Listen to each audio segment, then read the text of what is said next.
Hello বন্ধুরা, তোমাদেরকে পারাস লাইফের আবার একটা মিনি ব্লগে স্বাগত জানাই।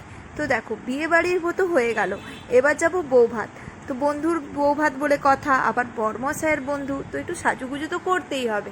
যদিও বা বিয়ের লুকটা যথেষ্ট ভালো ছিল, তো আমি বরমশাইয়ের কাছে আর্জি করেছিলাম আমাকে কিন্তু পার্লার থেকে সাজাতে হবে। তো আমার বরমশাই সেই আর্জিটি আমার রেখেছিলেন। যাই হোক, পার্লার থেকেই আমাকে লোক এসে সাজিয়ে দিয়ে গেছিলো। তো তোমরাই বলো লুকটা কেমন হয়েছে। তবে লুকটা পুরোটাই একটা দেখাবো তোমাদের, পুরো শাড়ি সমেত তোমাদেরকে দেখাবো কীরকম কী সাজিয়েছিল। তো দেখো, তোমাদের সাথে কথা বলতে বলতেই চলে এলাম। ওই যে মা আর বিউটি, মানে আমার ছোট ননদ, ওরা দুজন যাচ্ছে বিয়ে বাড়িতে প্রবেশ করছে, আমি ভিডিওটা করছি। তো চল এবার ঝটপট করে আমাদের নতুন বউকে দেখে নিই। নতুন বউয়ের সাজটা কেমন হচ্ছে সেটাও তো দেখতে হবে। তো এখানে নতুন বউয়ের সাজের দেখতেই পাচ্ছ যে মোটামুটি নতুন বউ রেডি হয়ে গেছে, কিন্তু তার শাড়িটার একটু কোনো সমস্যা হচ্ছিল, সেই জন্য তাকে কেউ হেল্প করে দিচ্ছিল। এই হচ্ছে আমাদের নতুন বউ। বলো তোমাদের কেমন লাগছে নতুন বউয়ের সাজানোটা।